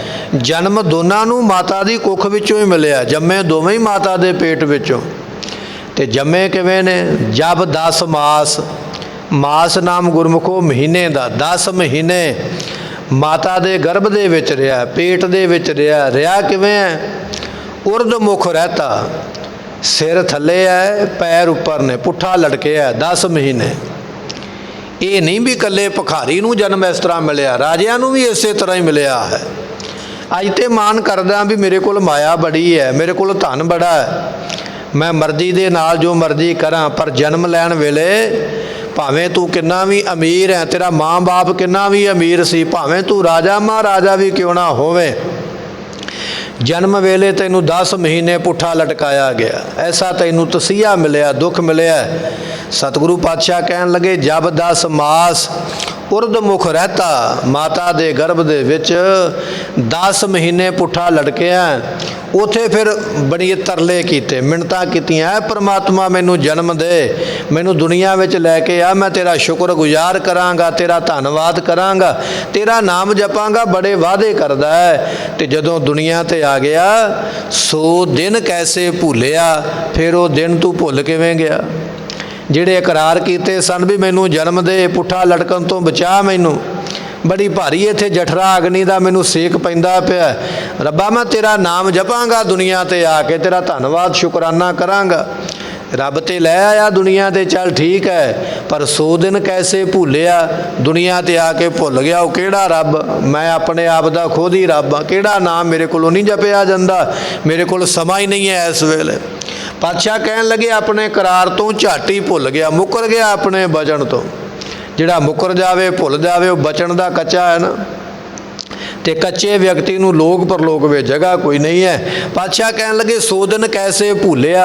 ਉਹ ਦਿਨ ਭੁੱਲ ਕਿਵੇਂ ਗਿਆ ਜਿਹੜੇ ਤੂੰ ਵਾਅਦੇ ਕਰਾਰ ਕੀਤੇ, ਜਦੋਂ ਤੇਰੀ ਐਸੀ ਹਾਲਤ ਹੋਈ ਹੈ? 100 ਦਿਨ ਕੈਸੇ ਭੁੱਲਿਆ? ਉਹ ਦਿਨ ਕਿਉਂ ਭੁੱਲਿਆ ਭਾਈ? ਜਦੋਂ ਸਜ਼ਾਵਾਂ ਮਿਲੀਆਂ ਤੇ ਰੱਬ ਨੂੰ ਉਸ ਵੇਲੇ ਯਾਦ ਕਰਦਾ ਹੈ। ਰਹਾਓ ਜਿਉ ਮਦ ਮਾਖੀ ਤਿਉ ਸਠੋਰ ਰਸ। ਸਤਿਗੁਰੂ ਪਾਤਸ਼ਾਹ ਮਹਾਰਾਜ ਕਹਿਣ ਲੱਗੇ, ਜਿਵੇਂ ਸ਼ਹਿਦ ਦੀ ਮੱਖੀ ਹੁੰਦੀ ਹੈ ਨਾ ਗੁਰਮੁਖੋ, ਉਹ ਵੱਖ-ਵੱਖ ਫੁੱਲਾਂ ਤੇ ਬੈਠਦੀ ਹੈ, ਬੜਾ ਸਫ਼ਰ ਕਰਦੀ ਹੈ, ਉੱਥੋਂ ਲੈ ਕੇ ਰਸ ਫਿਰ ਲਿਆ ਕੇ ਆਪਣੇ ਛੱਜੇ ਦੇ ਉੱਪਰ ਰਸ ਦਾ ਛੱਜਾ ਤਿਆਰ ਕਰਦੀ ਹੈ। ਬੜਾ ਸਫ਼ਰ ਕਰਦੀ ਹੈ, ਕਦੇ ਉੱਡ ਕੇ ਕਿਤੇ ਜਾਂਦੀ ਹੈ, ਉੱਥੋਂ ਰਸ ਲੈਂਦੀ, ਕਦੇ ਉੱਡ ਕੇ ਕਿਤੇ ਜਾਂਦੀ ਹੈ। ਉੱਡ ਕੇ ਮਿਹਨਤ ਕਰਦਿਆਂ ਕਰਦਿਆਂ ਨਿੱਕਾ ਨਿੱਕਾ ਰਸ ਇਕੱਠਾ ਕਰ ਕਰਕੇ ਉਹਨੇ ਛੱਜਾ ਤਿਆਰ ਕੀਤਾ ਸ਼ਹਿਦ ਦਾ। ਪਰ ਕਹਿਣ ਲੱਗੇ, ਉਹ ਵਿਚਾਰੀ ਮੱਖੀ ਨੂੰ ਸ਼ਹਿਦ ਖਾਣਾ ਨਸੀਬ ਨਹੀਂ ਹੋਇਆ। ਇਕੱਠਾ ਤੇ ਕੀਤਾ, ਪਰ ਜਦੋਂ ਤਿਆਰ ਹੋ ਗਿਆ ਨਾ ਤੇ ਸ਼ਹਿਦ ਕੱਢਣ ਵਾਲਾ ਆਇਆ, ਉਹਨੇ ਮੱਖੀਆਂ ਉਡਾਈਆਂ ਤੇ ਛੱਜਾ ਲੈ ਕੇ ਹੋ ਗਿਆ। ਸਤਿਗੁਰੂ ਪਾਤਸ਼ਾਹ ਕਹਿਣ ਲੱਗੇ, ਜਿਵੇਂ ਮੱਖੀਆਂ ਇਕੱਠੀਆਂ ਹੋ ਕੇ ਸ਼ਹਿਦ ਤਿਆਰ ਕਰਦੀਆਂ, ਖਾਣ ਦਾ ਹੁਕਮ ਨਹੀਂ, ਇਸੇ ਤਰ੍ਹਾਂ ਪਾਤਸ਼ਾਹ ਕਹਿਣ ਲੱਗੇ, ਤਿਉ ਸਠੋਰ ਰਸ। ਤੇ ਸਠੋਰ ਤੋਂ ਭਾਵ ਹੁੰਦਾ 60 ਉਰ। 60 ਨਾਮ ਮੂਰਖ ਦਾ, ਉਰ ਨਾਮ ਹਿਰਦੇ ਦਾ। ਕਹਿਣ ਲੱਗੇ, ਉਹ ਮੂਰਖ ਹਿਰਦੇ ਵਾਲੇ ਬੰਦਿਆ, ਹਾਲਤ ਤੇਰੀ ਵੀ ਇਸੇ ਤਰ੍ਹਾਂ ਦੀ ਹੈ, ਮੱਖੀ ਵਰਗੀ ਤੇਰੀ ਹਾਲਤ ਹੈ, ਬਖਸ਼ਦੇ ਹਨ। ਜੋਰ ਜੋਰ ਧਨ ਕੀਆ। ਧਨ ਜੋੜਨ ਵਾਸਤੇ ਜਿਵੇਂ ਮੱਖੀ ਗਈ ਹੈ ਨਾ ਵੱਖ-ਵੱਖ ਫੁੱਲਾਂ ਤੋਂ ਥੋੜਾ ਥੋੜਾ ਰਸ ਕਰਕੇ ਛੱਜਾ ਇਕੱਠਾ ਕਰਦੀ ਹੈ, ਬੰਦਾ ਵੀ ਦੌੜ ਦੌੜ ਕੇ ਜਾਂਦਾ, ਅੱਜ ਦੁਕਾਨ ਤੇ ਬੈਠਾਂਗਾ, ਅੱਜ ਵਪਾਰ ਤੇ ਬੈਠਾਂਗਾ, ਅੱਜ ਵਪਾਰ ਕਰਾਂਗਾ, ਬਿਜ਼ਨਸ ਕਰਾਂਗਾ, ਦੇਸ਼ ਜਾਵਾਂਗਾ, ਵਿਦੇਸ਼ ਜਾਵਾਂਗਾ, ਨੇੜੇ ਜਾਵਾਂਗਾ, ਦੂਰ ਜਾਵਾਂਗਾ, ਧਨ ਇਕੱਠਾ ਕਰਕੇ ਸੰਚਿਤ ਸੰਚਿਤ ਥੈਲੀ ਕੀਨੀ ਇਕੱਠਾ ਕਰਦਿਆਂ ਕਰਦਿਆਂ ਵੱਡਾ ਅਕਾਊਂਟ ਬਣਾ ਲਿਆ, ਐਫਡੀਆਂ ਬਣ ਗਈਆਂ, ਬਹੁਤੀ ਮਾਇਆ ਆਪਣੇ ਨਾਮ ਕਰਵਾ ਲਈ। ਕਹਿਣ ਲੱਗੇ ਸੰਚਿਤ ਸੰਚਿਤ ਇਕੱਠਾ ਕਰਦਿਆਂ ਕਰਦਿਆਂ ਵੱਡਾ ਥੈਲਾ ਭਰ ਗਿਆ, ਵੱਡਾ ਧਨਾੜ ਬਣ ਗਿਆ, ਬਹੁਤੀਆਂ ਬੈਂਕਾਂ ਦੇ ਵਿੱਚ ਖਾਤੇ ਖੁੱਲ੍ਹ ਗਏ, ਬਹੁਤੀਆਂ ਥਾਵਾਂ 'ਤੇ ਮਾਇਆ ਜਿਹੜੀ ਵੰਡ ਦਿੱਤੀ ਗਈ, ਇੱਧਰੋਂ ਵੀ ਧਨ ਦੀ ਮੈਨੂੰ ਆਵੇਗੀ ਆਮਦਨ, ਇਸ ਪਾਸਿਓਂ ਵੀ ਆਵੇਗੀ। ਪਾਤਸ਼ਾਹ ਕਹਿਣ ਲੱਗੇ ਜੋਰ ਜੋਰ ਧਨ ਕੀਆ, ਜੋਰ ਜੋਰ ਕੇ ਧਨ ਜਿਹੜਾ ਹੈ ਉਹ ਇਕੱਠਾ ਕੀਤਾ ਤੇ ਇਕੱਠਾ ਕਰ ਕਰਕੇ ਆਪਣੇ ਕੋਲ ਬਹੁਤੀ ਮਾਇਆ ਇਕੱਠੀ ਕਰ ਲਈ ਹੈ। ਫਿਰ ਮਹਾਰਾਜ ਇਸੇ ਪੰਕਤੀ ਨੂੰ ਬਖਸ਼ਿਸ਼ ਕਰਦੇ ਹਨ। ਜੋ ਮਦ ਮਾਖੀ ਤਿਉ ਸਠੋਰ ਰਸ, ਜੋਰ ਜੋਰ ਧਨ ਕੀਆ। ਸਤਿਗੁਰੂ ਬਖਸ਼ਿਸ਼ ਕਰਦੇ ਕਹਿਣ ਲੱਗੇ ਭਾਈ ਇਹ ਜਿਹੜਾ ਵਿਅਕਤੀ ਹੈ ਨਾ ਦੋ ਤਰੀਕੇ ਨਾਲ ਮਾਇਆ ਇਕੱਠੀ ਕਰਦਾ ਗੁਰਮੁਖੋ। ਪਹਿਲਾ ਤਰੀਕਾ ਇਹ ਹੈ ਜ਼ੁਬਾਨ ਦਾ ਰਸ, ਜ਼ੁਬਾਨ 'ਚੋਂ ਇੰਨੇ ਮਿੱਠੇ ਮਿੱਠੇ ਬਚਨ ਬੋਲਣੇ ਵੀ ਅਗਲੇ ਦੇ ਵਿੱਚ ਹੀ ਵੜ ਜਾਣ। ਨੌਕਰ ਤੇ ਹੈ, ਕੰਮ ਤੇ ਕਰਦਾ, ਪਰ ਜ਼ੁਬਾਨ ਦੇ ਨਾਲ ਚਾਪਲੂਸੀ ਕੰਮ ਤੋਂ ਵੀ ਜ਼ਿਆਦਾ ਕਰਦਾ। ਮੇਰਾ ਬੌਸ ਮੇਰੇ ਤੇ ਖੁਸ਼ ਰਵੇ, ਮੇਰਾ ਮਾਲਕ ਮੇਰੇ ਤੇ ਖੁਸ਼ ਰਵੇ, ਕੰਮ ਭਾਵੇਂ ਘੱਟ ਕਰੇ ਪਰ ਚਾਪਲੂਸੀ ਵੱਧ ਹੈ। ਮਿੱਠਾ ਬਹੁਤਾ ਬੋਲਦਾ, ਇੰਨਾ ਮਿੱਠਾ ਬੋਲਦਾ ਹੈ ਕਿ ਸੁਣਨ ਵਾਲੇ ਨੂੰ ਭਾਵੇਂ ਸ਼ੂਗਰ ਹੋ ਜਾਵੇ। ਮਿੱਠਾ ਬੋਲ ਬੋਲ ਕੇ ਰਸ ਦੇ ਨਾਲ ਕਾਹਦੇ ਵਾਸਤੇ? ਧਨ ਇਕੱਠਾ ਕਰਨਾ। ਚਾਪਲੂਸੀ ਕਰਦਾ, ਪੂਰਾ ਅੱਗੇ ਪਿੱਛੇ ਦੌੜਦਾ, ਜਿਹੜਾ ਕੰਮ ਨਹੀਂ ਕਰਨਾ ਉਹ ਵੀ ਕਰਦਾ। ਕਹਿਣ ਲੱਗੇ ਕਾਹਦੇ ਵਾਸਤੇ? ਧਨ ਕੀਆ, ਧਨ ਇਕੱਠਾ ਕਰਨ ਵਾਸਤੇ। ਬੜੇ ਰਸੀਲੇ ਮਿੱਠੇ ਪਿਆਰ ਵਾਲੇ ਇੱਜ਼ਤ ਵਾਲੇ ਸਤਿਕਾਰ ਵਾਲੇ ਬਚਨ ਦੇ ਦੇ ਕੇ ਦੁਨੀਆ ਨੂੰ ਠੱਗ ਲੈਂਦਾ ਹੈ, ਆਪਣੀ ਜਗ੍ਹਾ ਪੱਕੀ ਕਰਨ ਵਾਸਤੇ ਕਿ ਮੈਨੂੰ ਇੱਥੋਂ ਕੋਈ ਹਿਲਾ ਨਾ ਸਕੇ। ਇਸੇ ਤਰ੍ਹਾਂ ਹੀ ਹੁੰਦਾ ਨਾ, ਆਪਾਂ ਦਫ਼ਤਰਾਂ ਵਿੱਚ ਕੰਮ ਕਰਦੇ ਹਾਂ, ਘਰਾਂ ਵਿੱਚ ਕੰਮ ਕਰਦੇ, ਕੋਈ ਖੇਤੀ ਦਾ ਕੰਮ ਕਰਦਾ, ਕੋਈ ਵਪਾਰ ਦਾ ਕੰਮ ਕਰਦਾ, ਇਸੇ ਤਰ੍ਹਾਂ ਹੀ ਕੀਤਾ ਜਾਂਦਾ। ਮਾਲਕ ਦੀ ਬੜੀ ਖੁਸ਼ਾਮਦ ਕੀਤੀ ਜਾਂਦੀ ਹੈ, ਜੈ ਜੈਕਾਰ ਕਰਨੀ ਪੈਂਦੀ, ਭਾਵੇਂ ਉਹ ਇੰਨੇ ਜੋਗਾ ਨਾ ਹੋਵੇ ਪਰ ਫਿਰ ਵੀ ਉਹਨੂੰ ਗੱਲਾਂ ਵਿੱਚ ਬਣਾਉਣਾ ਪੈਂਦਾ ਵੀ ਤੂੰ ਵਾਕਿਆ ਹੀ ਉਹ ਹੈ ਜੋ ਮੈਂ ਕਹਿੰਦਾ ਪਿਆ। ਇਹ ਖੁਸ਼ਾਮਦ ਕਰਦੀ ਕਾਹਦੇ ਵਾਸਤੇ? ਜ਼ੁਬਾਨ ਦੇ ਰਸ ਦੇ ਨਾਲ ਮਾਇਆ ਇਕੱਠੀ ਕਰ ਲਵਾਂ। ਇੱਕ ਲੀਡਰ ਬਦਲਦਾ ਦੂਜਾ ਬਣ ਜਾਂਦਾ, ਥਾਵਾਂ ਥਾਵਾਂ 'ਤੇ ਚਮਚੇ ਬੋਰਡ ਲਾ ਦਿੰਦੇ, ਹਰੇਕ ਸ਼ਹਿਰ ਦੇ ਵਿੱਚ ਹਰੇਕ ਸੜਕ 'ਤੇ ਲੱਗਾ ਹੋਇਆ। ਜਿਹੜਾ ਬਣਿਆ ਨਾ ਉਹਨੂੰ ਨਹੀਂ ਪਤਾ, ਪਰ ਚਮਚਿਆਂ ਨੂੰ ਪਤਾ ਵੀ ਅਸੀਂ ਆਹ ਕੰਮ ਕਰਨਾ। ਕਿਉਂ? ਜਿੰਨੀ ਚਮਚਾਗਿਰੀ ਕਰਾਂਗੇ, ਜ਼ਿਆਦਾ ਮਿੱਠਾ ਬੋਲਾਂਗੇ, ਉਹਨਾਂ ਕੰਮ ਲਵਾਂਗੇ, ਮਤਲਬ ਲਵਾਂਗੇ। ਤੇ ਜਿਵੇਂ ਨੇੜੇ ਹੋ ਗਏ ਫਿਰ ਦੁਨੀਆ ਨੂੰ ਆਖਣਾ ਵੀ ਲਿਆਓ ਇੰਨੇ ਪੈਸੇ ਲਿਆ, ਮੈਂ ਤੇਰਾ ਫਲਾਣਾ ਕੰਮ ਕਰਾ ਦਿੰਦਾ। ਮੇਰੀ ਮੰਤਰੀ ਜੀ ਨਾਲ ਸਿੱਧੀ ਗੱਲ ਹੈ। ਉਹ ਗੱਲ ਸਿੱਧੀ ਹੋਈ ਕਿਵੇਂ ਹੈ? ਚਮਚਾਗਿਰੀ ਕਰਕੇ, ਪੂਛ ਮਾਰ ਕੇ। ਤੇ ਫਿਰ ਉਹ ਕਾਹਦੇ ਵਾਸਤੇ ਕੀਤਾ? ਰਸ, ਜ਼ੁਬਾਨ ਦਾ ਰਸ ਮਿੱਠਾ ਬੋਲਿਆ, ਮਾਇਆ ਇਕੱਠੀ ਕਰਨ ਵਾਲਾ। ਜੋਰ ਜੋਰ ਧਨ ਕੀਆ। ਇਸ ਤਰ੍ਹਾਂ ਕਹਿਣ ਲੱਗੇ ਜ਼ੁਬਾਨ ਦਾ ਮਿੱਠਾ ਬੋਲ ਬੋਲ ਕੇ ਧਨ ਇਕੱਠਾ ਕੀਤਾ, ਫਿਰ ਬਖਸ਼ਿਸ਼ ਕਰਦੇ ਹਨ। ਜੋ ਮਦ ਮਾਖੀ ਤਿਉ ਸਠੋਰ ਰਸ, ਜੋਰ ਜੋਰ ਧਨ ਕੀਆ। ਪਹਿਲਾ ਬਚਨ ਸੀ ਵੀ ਜ਼ੁਬਾਨ ਦੇ ਰਸ ਨਾਲ ਮਾਇਆ ਇਕੱਠੀ ਕਰਦਾ। ਦੂਜਾ ਬਚਨ ਮਹਾਰਾਜ ਕਹਿੰਦੇ ਜੋਰ, ਜੋਰ ਤੋਂ ਭਾਵ ਹੁੰਦਾ ਗੁਰਮੁਖੋ ਬਲ, ਤਾਕਤ ਨਾਲ ਵੀ ਇਕੱਠੀ ਕਰਦਾ। ਮਾੜੇ ਨੂੰ ਦਬਕਾ ਮਾਰ ਕੇ ਡਰਾ ਦਿੰਦਾ, ਪਰੇ ਹੋ ਜਾ ਨਹੀਂ ਤੇ ਮੈਂ ਇਸ ਤਰ੍ਹਾਂ ਕਰ ਦਿਆਂਗਾ ਜਾਂ ਕਰਵਾ ਦਿਆਂਗਾ। ਦੂਜਾ ਮਾਇਆ ਇਕੱਠੀ ਕਰਨ ਦਾ ਤਰੀਕਾ ਜ਼ੋਰ ਹੈ, ਤਾਕਤ ਹੈ, ਬਲ ਹੈ। ਜਿਹਦੇ ਕੋਲ ਸਤਾ ਹੈ, ਜਿਹਦੇ ਕੋਲ ਪਾਵਰ ਹੈ, ਤਾਕਤ ਹੈ। ਆਪਾਂ ਅੱਜ ਵੀ ਵੇਖਦੇ ਨਾ ਕਿੰਨੀ ਕਿੰਨੀ ਪ੍ਰਾਪਰਟੀ ਇਸ ਤਰ੍ਹਾਂ ਹੀ ਜ਼ਬਤ ਹੋ ਜਾਂਦੀ ਹੈ, ਇਸ ਤਰ੍ਹਾਂ ਹੀ ਕਬਜ਼ੇ ਹੋ ਜਾਂਦੇ। ਮਾੜਾ ਵਿਚਾਰਾ ਚੁੱਪ ਕਰਕੇ ਵੇਖਦਾ ਰਹਿੰਦਾ, ਤਗੜਾ ਦੱਬ ਕੇ ਪਰੇ ਜਾਂਦਾ। ਮਹਾਰਾਜ ਕਹਿਣ ਲੱਗੇ ਧਨ ਕਮਾਉਣ ਦਾ ਦੂਜਾ ਤਰੀਕਾ ਤਾਕਤ ਹੈ। ਬਲ ਦੇ ਨਾਲ ਪੂਰੀ ਰਿਆਸਤ 'ਤੇ ਕਬਜ਼ਾ ਕਰ ਲਓ, ਬਲ ਦੇ ਨਾਲ ਜ਼ਮੀਨ ਜਾਇਦਾਦ, ਧਨ ਪਲਾਟ, ਕੋਠੀਆਂ, ਜਿੱਥੇ ਵੀ ਮਹਿੰਗਾ ਕਬਜ਼ਾ ਕਰਕੇ ਬੈਠ ਜਾਓ। ਧਨ ਆਪਣਾ ਬਣ ਗਿਆ, ਆਪਣੇ ਨਾਮ ਦੀ ਰਜਿਸਟਰੀ ਕਰਵਾਓ ਤੇ ਫਿਰ ਅੱਗੇ ਵੇਚ ਕੇ ਅੱਗੇ ਨਿਕਲ ਜਾਓ। ਮਹਾਰਾਜ ਕਹਿਣ ਲੱਗੇ ਧਨ ਕਮਾਉਣ ਦਾ ਦੂਜਾ ਤਰੀਕਾ ਇਹ ਹੈ ਬਲ, ਤਾਕਤ। ਇੱਕ ਤਰੀਕਾ ਸੀ ਰਸ, ਮਿੱਠਾ ਬੋਲ ਕੇ, ਚਾਪਲੂਸੀ ਕਰਕੇ। ਦੂਜਾ ਤਾਕਤ ਦੇ ਜ਼ੋਰ ਦੇ ਬਲ ਦੇ ਨਾਲ। ਜ਼ੋਰ ਜ਼ੋਰ, ਜ਼ੋਰ ਦੇ ਜ਼ੋਰ ਦੇ ਨਾਲ, ਬਲ ਦੇ ਨਾਲ ਧਨ ਕੀਆ। ਕਹਿੰਦੇ ਬੰਦਾ ਧਨ ਇਕੱਠਾ ਕਰਦਾ। ਇਹ ਮਹਾਰਾਜ ਜੀਆਂ ਨੇ ਬੇਅੰਤ ਅਰਥ ਆਪਾਂ ਨੂੰ ਬਖਸ਼ਿਸ਼ ਕੀਤੇ ਗੁਰਬਾਣੀ ਦੇ। ਤੇ ਪਾਤਸ਼ਾਹ ਕਹਿਣ ਲੱਗੇ ਸੁਖ ਨਾਹੀ ਬਹੁਤੇ ਧਨ ਖਾਟੇ। ਭਾਵੇਂ ਜ਼ੁਬਾਨ ਦੇ ਰਸ ਦੇ ਨਾਲ ਤੇ ਭਾਵੇਂ ਸਰੀਰ ਦੇ ਜ਼ੋਰ ਦੇ ਨਾਲ ਮਾਇਆ ਇਕੱਠੀ ਕੀਤੀ ਹੈ, ਪਰ ਇਕੱਠੀ ਕਰਨ ਵਾਲੇ ਨੂੰ ਇਹ ਪੁੱਛ ਵੀ ਤੈਨੂੰ ਸੁੱਖ ਕਿੰਨਾ ਕੁ ਹੈ। ਨਹੀਂ ਸੁੱਖ ਹੈਗਾ, ਮਨ ਤੜਫਦਾ ਪਿਆ, ਮਨ ਤੇ ਰੋਂਦਾ ਪਿਆ। ਸੁੱਖ ਨਾਹੀ ਬਹੁਤੇ ਧਨ ਖਾਟੇ, ਬਹੁਤੀ ਮਾਇਆ ਕਮਾਉਣ ਦਾ ਵੀ ਸੁੱਖ ਨਹੀਂ ਹੈ। ਜਿਨ੍ਹਾਂ ਕੋਲ ਬਹੁਤੀ ਹੈ ਪੁੱਛੋ ਰਾਤ ਨੂੰ ਨੀਂਦ ਕੋਈ ਨਹੀਂ ਆਉਂਦੀ ਹੈ, ਕੋਈ ਨਾ ਕੋਈ ਬਿਪਤਾ ਸਿਰ ਤੇ ਖੜੀ ਹੋਈ ਹੈ। ਸੁਖ ਨਾਹੀ ਪੇਖੇ ਨਿਰਤ ਨਾਟੇ। ਬਹੁਤੀ ਮਾਇਆ ਨਾਲ ਬੰਦਾ ਕੀ ਕਰੇਗਾ? ਚਲੋ ਮੂਵੀ ਵੇਖ ਆਈਏ, ਫਿਲਮ ਵੇਖ ਆਈਏ, ਨਾਟਕ ਵੇਖ ਆਈਏ, ਦੇਸ਼ ਵਿਦੇਸ਼ ਦੀ ਸੈਰ ਕਰ ਆਈਏ, ਘੁੰਮ ਫਿਰ ਆਈਏ। ਚਲਾ ਤੇ ਉੱਥੇ ਗਿਆ, ਨਾਟਕ ਤੇ ਵੇਖਦਾ ਪਿਆ, ਮੇਲਾ ਤੇ ਵੇਖਦਾ ਪਿਆ, ਸੈਰ ਤੇ ਕਰਦਾ ਪਿਆ, ਪਰ ਮਨ ਨੂੰ ਸਕੂਨ ਤੇ ਉੱਥੇ ਵੀ ਨਹੀਂ, ਮਨ ਨੂੰ ਚੈਨ ਤੇ ਉੱਥੇ ਵੀ ਨਹੀਂ, ਭਟਕਦਾ ਤੇ ਉੱਥੇ ਵੀ ਪਿਆ, ਦੁਖੀ ਤੇ ਉੱਥੇ ਵੀ ਹੋਇਆ ਬੈਠਾ। ਸੁਖ ਨਾਹੀ ਬਹੁ ਦੇਸ ਕਮਾਏ। ਮਹਾਰਾਜ ਕਹਿਣ ਲੱਗੇ ਬਹੁਤੇ ਦੇਸਾਂ ਵਿੱਚ ਜਾਣ ਪਛਾਣ ਹੈ, ਬਹੁਤੇ ਦੇਸਾਂ ਵਿੱਚ ਬਿਜ਼ਨਸ ਚੱਲਦਾ, ਵਪਾਰ ਚੱਲਦਾ, ਵੱਡੀਆਂ ਵੱਡੀਆਂ ਕੰਪਨੀਆਂ ਦੇ ਪ੍ਰੋਡਕਟ ਜਿਹੜੇ ਨੇ ਤੁਹਾਨੂੰ ਹਰੇਕ ਦੇਸ਼ ਵਿੱਚ ਹੀ ਮਿਲ ਜਾਣਗੇ, ਜਿੱਥੇ ਮਰਜ਼ੀ ਚਲੇ ਜਾਓ। ਭਾਵੇਂ ਤੁਸੀਂ ਕੁਝ ਵੀ ਚੀਜ਼ ਲੈਣੀ ਹੈ, ਸੌਦਾ ਖਾਣ ਵਾਲਾ, ਪੀਣ ਵਾਲਾ, ਪਹਿਨਣ ਵਾਲਾ, ਕੱਪੜਾ ਲੈਣਾ, ਹਰੇਕ ਦੇਸ਼ ਵਿੱਚ ਮਿਲੇਗਾ। ਬਹੁਤ ਦੇਸ਼ ਕਮਾਏ, ਬੜੇ ਦੇਸ਼ਾਂ ਵਿੱਚ ਵਪਾਰ ਚੱਲਦਾ ਪਿਆ, ਪਰ ਮਹਾਰਾਜ ਕਹਿਣ ਲੱਗੇ ਸੁੱਖ ਤੇ ਉਹਨਾਂ ਨੂੰ ਵੀ ਨਹੀਂ। ਪਾਤਸ਼ਾਹ ਕਹਿਣ ਲੱਗੇ ਫਿਰ ਕੀ ਕੀਤਾ ਜਾਏ? ਸਰਬ ਸੁਖਾਂ ਹਰ ਹਰ ਗੁਣ ਗਾਏ। ਗੁਰੂ ਅਰਜਨ ਦੇਵ ਪਾਤਸ਼ਾਹ ਕਹਿਣ ਲੱਗੇ ਉਹ ਭਲਿਆ, ਰੱਬ ਦੇ ਗੁਣ ਗਾ ਕੇ ਜਿਹੜਾ ਸੁੱਖ ਮਿਲਣਾ ਉਹ ਤੈਨੂੰ ਕਿਤੇ ਉਹ ਨਹੀਂ ਉਹ ਮਿਲਣਾ। ਇਹ ਭਰਮ ਕੱਢ ਦੇ ਆਪਣੇ ਮਨ ਦੇ ਵਿੱਚ, ਇਹ ਨਹੀਂ ਮਿਲਣਾ। ਤੇ ਸਤਿਗੁਰੂ ਪਾਤਸ਼ਾਹ ਕਹਿਣ ਲੱਗੇ ਸਾਧ ਸੰਗ ਪਾਈਐ ਵਡ ਭਾਗੀ, ਗੁਰਮੁਖ ਹਰ ਹਰ ਨਾਮ ਕਹੋ। ਸਾਧ ਸੰਗਤ ਮਿਲੀ ਹੈ, ਇਹਦੇ ਵਿੱਚ ਬੈਠ ਕੇ ਨਾਮ ਜਪ। ਜਿਹੜਾ ਸੁੱਖ ਇੱਥੇ ਬੈਠ ਕੇ ਮਿਲਣਾ, ਇਹ ਨਾ ਦੇਸ਼ ਵਿੱਚ, ਨਾ ਵਿਦੇਸ਼ ਵਿੱਚ, ਨਾ ਧਨ ਖਟਿਆ, ਨਾ ਦੇਸਾਂ ਵਿਦੇਸਾਂ ਵਿੱਚ ਕਮਾਈ ਕੀਤਿਆਂ ਨਹੀਂ ਉਹ ਮਿਲਣਾ। ਬੰਧਨ ਮਾਤ ਪਿਤਾ ਸੁਤ ਬਣਤਾ। ਮਹਾਰਾਜ ਕਹਿਣ ਲੱਗੇ ਜਿੰਨੀ ਮਾਇਆ ਕਮਾਵੇਂਗਾ ਰਿਸ਼ਤੇਦਾਰੀਆਂ ਉਨੀਆਂ ਵਧਣਗੀਆਂ। ਭਾਵੇਂ ਮਾਤਾ ਹੈ, ਪਿਤਾ ਹੈ, ਪੁੱਤਰ ਹੈ, ਘਰ ਵਾਲੀ, ਸਾਰੇ ਬੰਧਨ ਹੀ ਨੇ, ਨਿਕਲਣ ਨਹੀਂ ਦੇਣਗੇ ਤੈਨੂੰ ਦੁਨੀਆ ਤੋਂ ਬਾਹਰ। ਬੰਧਨ ਕਰਮ ਧਰਮ ਹਰ ਖੋਂ ਕਰਤਾ। ਆ ਮੈਂ ਕੀਤਾ, ਉਹ ਮੈਂ ਕੀਤਾ, ਬੰਧਨ ਹੀ ਪੈ ਗਿਆ। ਚਾਰ ਸਫੇਰਿਓਂ ਰੱਸੇ ਪੈ ਗਏ। ਰੱਸਾ ਤੇ ਇੱਕ ਛਡਾਉਣਾ ਔਖਾ, ਪਰ ਚਾਰ ਸਫੇਰਿਓਂ ਬੰਨਿਆ ਗਿਆ, ਕਿਵੇਂ ਛੁੱਟੇਗਾ? ਨਹੀਂ ਛੁੱਟ ਸਕਦਾ। ਬੰਧਨ ਕਾਟਨ ਹਾਰ ਮਨ ਵਸੈ, ਤਉ ਸੁਖ ਪਾਵੈ ਨਿਜ ਘਰ ਬਸੈ। ਮਹਾਰਾਜ ਕਹਿਣ ਲੱਗੇ ਭਾਈ ਬੰਧਨਾਂ ਨੂੰ ਕੱਟਣ ਵਾਲੀ ਯਾਰੀ ਕੇਵਲ ਪਰਮਾਤਮਾ ਕੋਲ ਹੀ ਹੈ। ਜਦੋਂ ਮਨ ਵਿੱਚ ਉਹ ਵਸੇਗਾ ਬੰਧਨ ਉਦੋਂ ਕੱਟੇ ਜਾਣੇ, ਨਹੀਂ ਤੇ ਅੱਗੇ ਤੋਂ ਅੱਗੇ, ਅੱਗੇ ਤੋਂ ਅੱਗੇ ਫਸਦਾ ਹੀ ਜਾਵੇਂਗਾ। ਕਿਉਂਕਿ ਤੇਰੀ ਮਾਇਆ ਵੱਲ ਅੱਖ ਤੇ ਸਾਰਿਆਂ ਦੀ ਹੈ। ਜਿਵੇਂ ਜਿਵੇਂ ਪ੍ਰਸਿੱਧੀ ਤੈਨੂੰ ਮਿਲੀ ਹੈ, ਰਿਸ਼ਤੇਦਾਰੀਆਂ ਵਧਣਗੀਆਂ, ਸਾਕ ਸੰਬੰਧੀ ਵਧਣਗੇ, ਨੇੜੇ ਹੋ ਕੇ ਬੈਠਣ ਵਾਲੇ, ਮੋਹ ਜਨਾਉਣ ਵਾਲੇ, ਕਰਨ ਵਾਲੇ ਵੱਧਦੇ ਪਏ। ਪਰਮਾਤਮਾ ਦੇ ਨਾਮ ਨੂੰ ਆਪਣੇ ਹਿਰਦੇ ਵਿੱਚ ਵਸਾ, ਤੇਰਾ ਭਲਾ ਤਾਂ ਹੋਣਾ।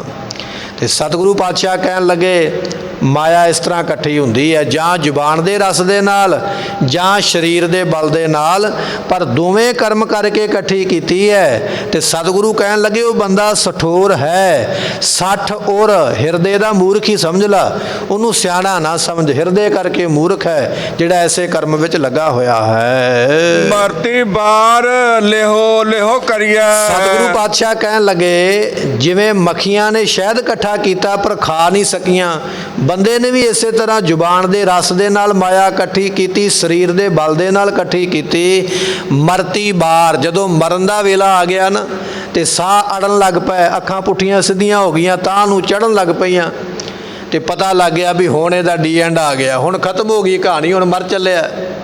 ਤੇ ਫਿਰ ਕੋਲ ਬੈਠਣ ਵਾਲੇ ਹੁਜਾਂ ਮਾਰਨਗੇ ਪੁੱਤਰਾਂ ਨੂੰ, ਧੀਆਂ ਨੂੰ, ਪੁੱਛ ਲਓ ਮਾਇਆ ਕਿੱਥੇ ਰੱਖੀ ਹੈ, ਇਹ ਮਰ ਚੱਲਿਆ, ਇਹ ਤੁਰ ਚੱਲਿਆ ਜੇ, ਬਾਅਦ ਵਿੱਚ ਨਹੀਂ ਜੇ ਪਤਾ ਲੱਗਣਾ। ਪੁੱਛੋ, ਛੇਤੀ ਛੇਤੀ ਪੁੱਛ ਲਓ ਕਿੱਥੇ ਰੱਖੀ ਹੈ, ਕਿੱਥੇ ਦੱਬੀ ਹੈ, ਕਿਹਨੂੰ ਦਿੱਤੀ ਹੈ, ਕਿਹਦੇ ਕੋਲੋਂ ਲੈਣੇ ਨੇ, ਕਿਹਨੂੰ ਦੇਣੇ ਨੇ। ਮਰਤੀ ਬਾਰ, ਮਰਨ ਵੇਲੇ ਪਾਤਸ਼ਾਹ ਕਹਿਣ ਲੱਗੇ ਲਿਹੋ ਲਿਹੋ ਕਰੀਏ। ਪੁੱਛ ਲਓ ਭਾਈ, ਪੁੱਛ ਲਓ ਬੁੱਢਾ ਤੁਹਾਡਾ ਤੁਰ ਚੱਲਿਆ ਜੇ, ਇਹਨੇ ਕਿਹਨੂੰ ਦਿੱਤੇ ਨੇ, ਕਿੱਥੇ ਗਹਿਣਾ ਪਿਆ, ਹੀਰਾ ਮੋਤੀ ਜਵਾਹਰ ਆਦਿ ਕਿੱਥੇ ਪਿਆ, ਪੁੱਛ ਲਓ ਪੁੱਛ ਲਓ। ਕਮਾਉਣ ਵਾਲਾ ਨਾਲ ਨਹੀਂ ਲੈ ਚੱਲਿਆ। ਮੱਖੀ ਨੇ ਸ਼ਹਿਦ ਇਕੱਠਾ ਕੀਤਾ, ਖਾ ਨਹੀਂ ਸਕੀ, ਹੋਰ ਕੋਈ ਲੈ ਗਿਆ। ਕਮਾਉਣ ਵਾਲਾ ਮਾਇਆ ਨਾਲ ਨਹੀਂ ਲਿਜਾ ਸਕਿਆ। ਮਰਨ ਵਾਲੇ ਨੂੰ ਤੇ ਮੌਤ ਦਾ ਦੁੱਖ ਪਿਆ ਹੋਇਆ, ਜਮ ਸਰਾਣੇ ਖਲੋਤੇ ਨੇ, ਜਾਨ ਨਿਕਲਦੀ ਨਹੀਂ ਪਈ। ਤੇ ਪੁੱਤਰ ਸਰਾਣੇ ਖਲੋਤਾ ਪੁੱਛਦਾ ਪਿਆ, ਬਾਪੂ ਮਾਇਆ ਕਿਹਦੇ ਕਿਹਦੇ ਤੋਂ ਲੈਣੀ ਹੈ, ਨਾਂ ਤੇ ਦੱਸ ਦੇ, ਮਗਰੋਂ ਮੈਂ ਲੈ ਲਵਾਂਗਾ। ਕਿਹੜੀ ਕਿਹੜੀ ਬੈਂਕ ਵਿੱਚ ਅਕਾਊਂਟ ਨੇ, ਕਿੱਥੇ ਕਿੱਥੇ ਆਪਣੇ ਹੀਰੇ ਸੋਨਾ, ਕਿੱਥੇ ਕਿੱਥੇ ਜ਼ਮੀਨ ਕਿੱਥੇ ਪਈ ਹੈ, ਦੱਸ ਦੇ ਮੈਨੂੰ, ਦੱਸ ਦੇ ਮੈਨੂੰ। ਪਾਤਸ਼ਾਹ ਕਹਿਣ ਲੱਗੇ ਐਸੀ ਹਾਲਤ ਹੈ ਦੁਨੀਆ ਦੀ, ਫਿਰ ਬਖਸ਼ਿਸ਼ ਕਰਦੇ ਹਨ। ਮਰਤੀ ਬਾਰ ਲਿਹੋ ਲਿਹੋ ਕਰੀਐ। ਸਤਿਗੁਰੂ ਪਾਤਸ਼ਾਹ ਕਹਿਣ ਲੱਗੇ ਭਾਈ ਇਹ ਜਿਹੜੀ ਮਾਇਆ ਹੈ ਨਾ, ਇਧਰੋਂ ਬੰਦਾ ਮਰਦਾ ਪਿਆ, ਉਧਰੋਂ ਸਾਕ ਸੰਬੰਧੀ ਕੋਲ ਬੈਠੇ ਹੋਏ ਕੀ ਕਹਿੰਦੇ ਪਏ, ਕਹਿੰਦੇ ਭਾਈ ਹੁਣ ਤੇ ਅਸੀਂ ਆਏ ਆ, ਵੰਡ ਲਓ, ਸਾਡੇ ਸਾਹਮਣੇ ਹੀ ਵੰਡ ਲਓ, ਕਿਤੇ ਬਾਅਦ ਵਿੱਚ ਤੁਹਾਡਾ ਭਰਾਵਾਂ ਦਾ ਝਗੜਾ ਨਾ ਪੈ ਜਾਵੇ। ਬਾਪੂ ਮਰਿਆ ਹੈ, ਸਿਵਾ ਠੰਡਾ ਕੋਈ ਨਹੀਂ ਹੋਇਆ, ਹਾਲੇ ਭੋਗ ਨਹੀਂ ਪਿਆ, ਪਰ ਘਰ ਵੇਲੇ ਪੰਚਾਇਤਾਂ ਆਉਣੀਆਂ ਸ਼ੁਰੂ ਹੋ ਗਈਆਂ, ਮੋਤਬਾਰ ਬੰਦੇ, ਥਾਣੇ ਕਚਹਿਰੀਆਂ ਦੇ ਚੱਕਰ ਸ਼ੁਰੂ ਹੋ ਗਿਆ। ਕਹਿਣ ਲੱਗੇ ਵੰਡ ਲਓ ਭਾਈ, ਬਰਾਬਰ ਵੰਡੋ। ਕੋਈ ਆਖਦਾ ਮੈਨੂੰ ਖੇਤ ਸੜਕ ਵਾਲਾ ਚਾਹੀਦਾ, ਕੋਈ ਆਖਦਾ ਮੈਨੂੰ ਖੇਤ ਖੂਹ ਵਾਲਾ ਚਾਹੀਦਾ। ਭਰਾਵਾਂ ਝਗੜਾ ਪੈ ਗਿਆ। ਕੋਈ ਆਖਦਾ ਦੁਕਾਨ ਮੈਨੂੰ ਮਾਰਕੀਟ ਵਿੱਚ ਚਾਹੀਦੀ ਹੈ, ਕੋਈ ਆਖਦਾ ਪਰਲਾ ਮੈਨੂੰ ਸ਼ੋਰੂਮ ਚਾਹੀਦਾ, ਘਰ ਮੈਨੂੰ ਇਹ 2 ਮੰਜ਼ਲਾਂ ਚਾਹੀਦਾ, ਕੋਈ ਆਖਦਾ ਮੈਨੂੰ 3 ਮੰਜ਼ਲਾਂ ਚਾਹੀਦਾ। ਬਾਪੂ ਦੇ ਭੋਗ ਤੋਂ ਪਹਿਲਾਂ ਲਿਓ ਲਿਓ ਕਰੀਏ, ਝਗੜਾ ਹੋ ਗਿਆ, ਮੈਨੂੰ ਚਾਹੀਦਾ, ਮੈਨੂੰ ਚਾਹੀਦਾ। ਝਗੜਾ ਇਸ ਗੱਲ ਦਾ, ਵੰਡ ਲਓ ਭਾਈ ਵੰਡ ਲਓ। ਮਹਾਰਾਜ ਕਹਿੰਦੇ ਐਸੀ ਹਾਲਤ ਹੈ ਭਾਈ ਦੁਨੀਆ ਦੀ, ਜਿਹਦੇ ਵਾਸਤੇ ਮਾਇਆ ਇਕੱਠੀ ਕਰਦਾ ਪਿਆ, ਤੇਰੇ ਮਰਨ ਵੇਲੇ ਇਹਨਾਂ ਨੇ ਮਾਇਆ ਨੂੰ ਪੈ ਜਾਣਾ ਹੈ।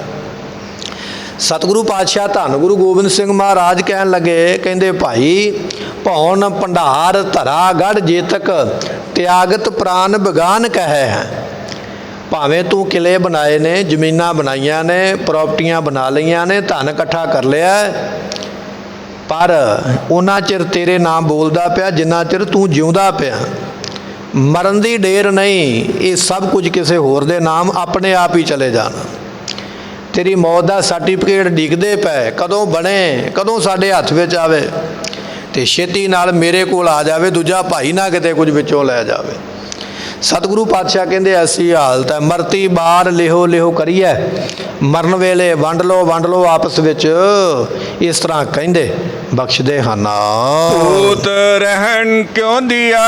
ਤੇ ਜਦੋਂ ਮਰ ਗਿਆ ਨਾ, ਤੇ ਉਸ ਵੇਲੇ ਸਾਕ ਸੰਬੰਧੀ ਕਹਿੰਦੇ ਲਿਹੋ ਲਿਹੋ, ਲੈ ਚੱਲੋ ਭਾਈ ਲੈ ਚੱਲੋ। ਸ਼ਾਮ ਪੈਂਦੀ ਜਾਂਦੀ ਹੈ, ਅਸੀਂ ਵੀ ਆਪੋ ਆਪਣੇ ਘਰਾਂ ਨੂੰ ਜਾਣਾ। ਕੋਈ ਆਖਦਾ ਮੇਰੀ ਘਰੇ ਮੱਝ ਮਿਲਣ ਵਾਲੀ ਹੈ, ਮੈਂ ਜਾ ਕੇ ਚੋਣੀ ਹੈ। ਕੋਈ ਆਖਦਾ ਮੈਂ ਘਰੇ ਬੱਚੇ ਇਕੱਲੇ ਛੱਡ ਕੇ ਆਇਆ। ਕੋਈ ਆਂਦਾ ਸਾਡਾ ਬਾਪੂ ਘਰੇ ਇਕੱਲਾ ਬੈਠਾ, ਮੈਂ ਜਾ ਕੇ ਉਹਨੂੰ ਰੋਟੀ ਪਾਣੀ ਦੇਣਾ ਹੈ। ਮਰਨ ਦੀ ਢੇਰ ਨਹੀਂ, ਮੰਜਾ ਛੇਤੀ ਮੋਢੇ ਤੇ ਚੁੱਕੋ ਤੇ ਚੱਲੀਏ ਸ਼ਮਸ਼ਾਨ ਨੂੰ, ਇਹਦਾ ਸੰਸਕਾਰ ਕਰੀਏ। ਮਰਤੀ ਬਾਰ ਲਿਹੋ ਲਿਹੋ ਕਰੀਏ। ਤੇਰੇ ਮਰਨ ਦੀ ਉਡੀਕ ਕਰਦੇ ਪਇਓ ਬੰਦਿਆ, ਜਿਨ੍ਹਾਂ ਵਾਸਤੇ ਸਾਰੀ ਉਮਰਾਂ ਲਾ ਦਿੱਤੀ, ਭਜਦਾ ਰਿਹਾ।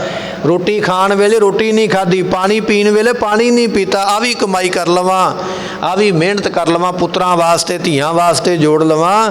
ਤੇਰੇ ਕੋਲ ਤੇ ਜ਼ਿੰਦਗੀ ਵਿੱਚ ਰੋਟੀ ਪਾਣੀ ਖਾਣ ਦਾ ਵੀ ਟਾਈਮ ਨਹੀਂ ਤੂੰ ਕੱਢਿਆ ਆਪਣੇ ਵਾਸਤੇ, ਪਰ ਤੇਰਿਆਂ ਮਗਰਲਿਆਂ ਨੇ ਤੇਰੇ ਮਰਨ ਦੀ ਢੇਰ ਉਸੇ ਵੇਲੇ ਕਹਿਣਾ ਵੀ 1 ਮਿੰਟ ਵੀ ਇਹਨੂੰ ਘਰੇ ਨਹੀਂ ਰੱਖਣਾ।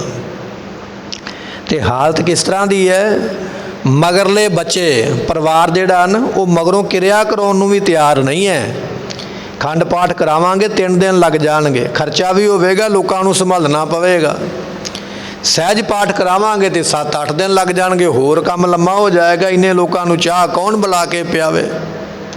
ਕੀ ਕਰੀਏ, ਨਵਾਂ ਰਿਵਾਜ ਨਵੀਂ ਰੀਤੀ ਚੱਲ ਪਈ। ਸੁਖਮਨੀ ਸਾਹਿਬ ਦਾ ਪਾਠ ਕਰਾਓ ਤੇ ਗਲੋਂ ਲਾਓ ਕੰਮ। ਕਰਮ ਉਹ ਕਰਨਾ ਚਾਹੀਦਾ ਜਿਹੜਾ ਮਰਿਆਦਾ ਵਿੱਚ ਹੋਵੇ। ਤੇ ਮਰਿਆਦਾ ਗੁਰੂ ਸਾਹਿਬ ਦੇ ਸਮੇਂ ਸਤਿਗੁਰਾਂ ਨੇ ਆਪ ਕੋਲ ਬੈਠ ਕੇ ਸਹਿਜ ਪਾਠ ਤੇ ਅਖੰਡ ਪਾਠ ਕਰਵਾਏ, ਆਪਣੇ ਰਿਸ਼ਤੇਦਾਰ ਦੇ ਜਾਂ ਆਪਣੇ ਪੁੱਤਰ ਦੇ ਜਾਂ ਆਪਣੇ ਪਿਤਾ ਦੇ। ਇਹ ਮਰਿਆਦਾ ਸਿੱਖ ਮਤ ਵਿੱਚ ਚੱਲੀ ਕਿ ਜਦੋਂ ਕੋਈ ਚੜ੍ਹਾਈ ਕਰ ਜਾਵੇ ਅਖੰਡ ਪਾਠ ਸਹਿਜ ਪਾਠ ਕਰਵਾਇਆ ਜਾਏ। ਸੁਖਮਨੀ ਸਾਹਿਬ ਦਾ ਪਾਠ ਕਿਸੇ ਗੁਰੂ ਸਾਹਿਬ ਨੇ ਨਹੀਂ ਕਰਵਾਇਆ, ਔਰ ਮੌਤ ਵੇਲੇ ਤੇ ਬਿਲਕੁਲ ਨਹੀਂ ਕਰਾਇਆ।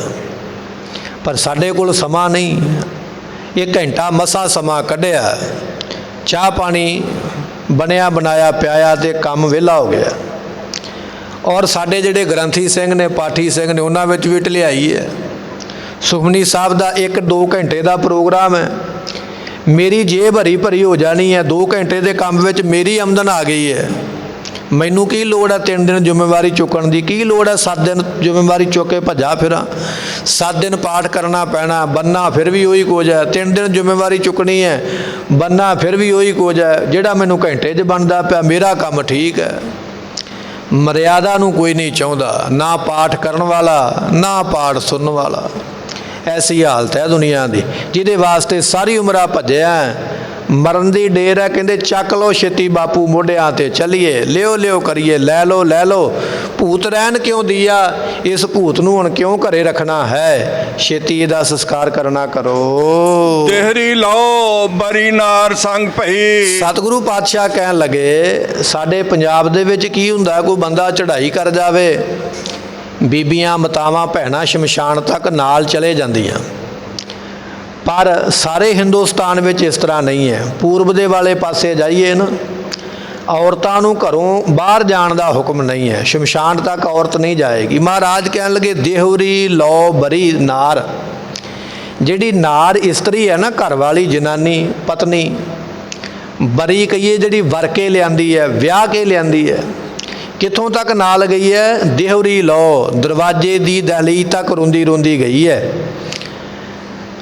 ਅੱਗੇ ਨਹੀਂ, ਬਾਹਰ ਨਹੀਂ ਜਾ ਸਕਦੀ, ਨਾਲ ਸ਼ਮਸ਼ਾਨ ਤੱਕ ਨਹੀਂ ਜਾਏਗੀ। ਜਿਹਨੂੰ ਵਿਆਹ ਕੇ ਲਿਆਂਦਾ, ਵਰ ਕੇ ਲਿਆਂਦਾ, ਹਰ ਵੇਲੇ ਦੁੱਖ ਸੁੱਖ ਦੇ ਵਿੱਚ ਨੇੜੇ ਹੋ ਕੇ ਖਬਰ ਲੈਂਦੀ ਹੈ। ਬੰਦਿਆ ਮਰਨ ਵੇਲੇ ਨੇ ਦਰਵਾਜ਼ੇ ਦੀ ਦਹਲੀਜ਼ ਤੱਕ ਹੀ ਜਾਣਾ ਹੈ। ਦੇਹਰੀ ਲਓ ਬਰੀ ਨਾਰ ਸੰਗ ਭਈ। ਵਰ ਕੇ ਲਿਆਂਦੀ ਇਸਤਰੀ ਦਿਉਰੀ ਤੱਕ ਦਹਲੀਜ਼ ਤੱਕ ਗਈ ਹੈ।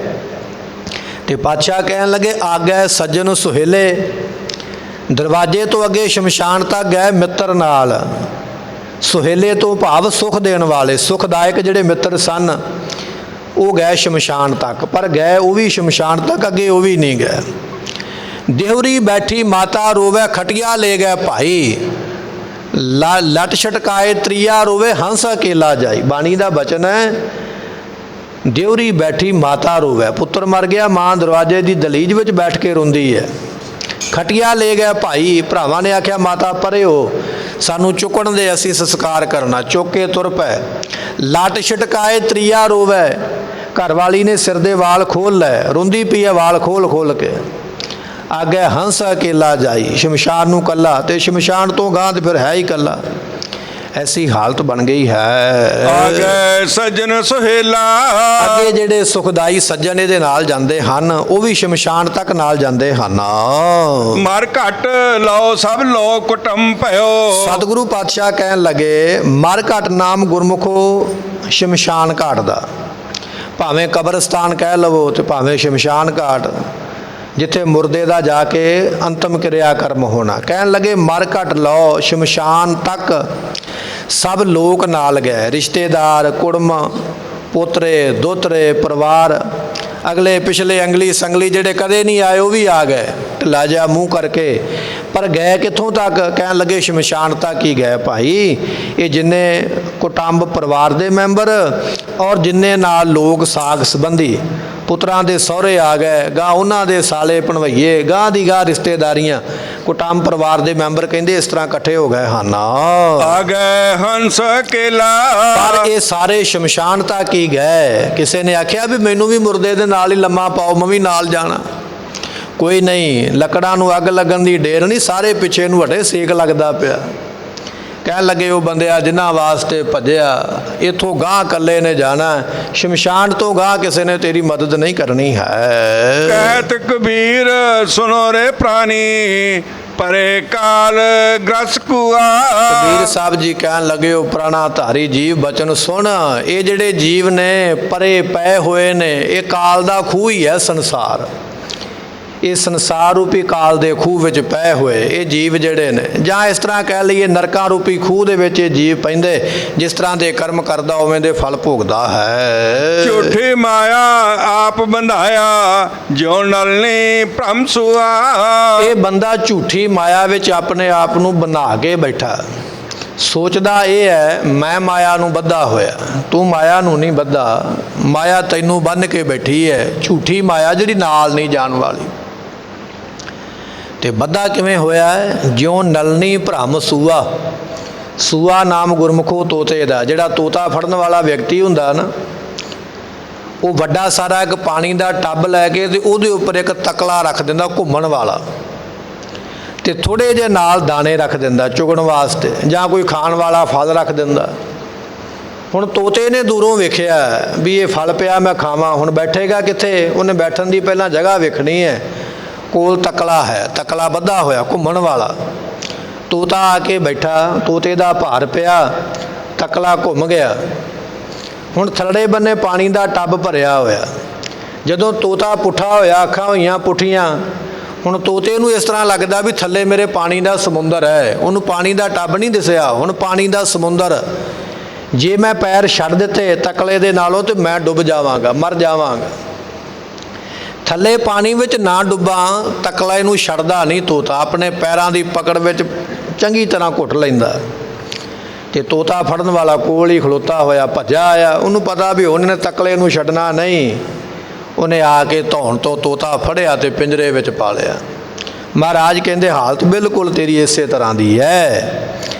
ਇਹ ਪਾਣੀ ਦਾ ਟੱਬ ਕੀ ਹੈ? ਸੰਸਾਰ ਦੇ ਪਦਾਰਥ ਬਹੁਤੇ ਵੱਡੇ ਖਾਂਦਾ ਰਿਹਾ, ਪੀਂਦਾ ਰਿਹਾ, ਭੁਗਦਾ ਰਿਹਾ, ਤੇ ਕਹਿਣ ਲੱਗੇ ਛੁੱਟ ਨਹੀਂ ਸਕਦਾ, ਫੜ ਕੇ ਬੈਠਾ ਹੋਇਆ।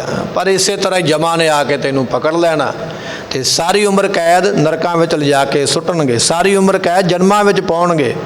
ਕਈ ਜਨਮ ਪੈ ਕੀਟ ਪਤੰਗੇ ਵਾਲੀ ਹਾਲਤ ਬਣ ਜਾਣੀ ਹੈ। ਕਹਿਣ ਲੱਗੇ ਉਹ ਬੰਦਿਆ ਇਹ ਤੇਰੀ ਹਾਲਤ ਹੈ। ਝੂਠੀ ਮਾਇਆ ਆਪ ਬੰਧਾਇਆ ਜੋ ਨਲਨੀ ਭ੍ਰਮ ਸੂਆ।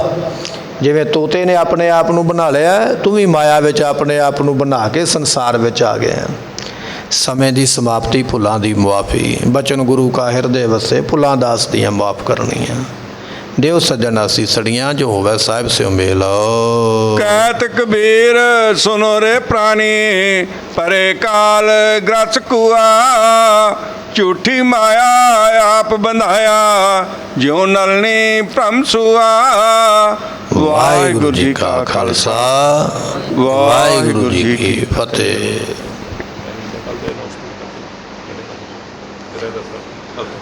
ਆਪ ਸੰਗਤ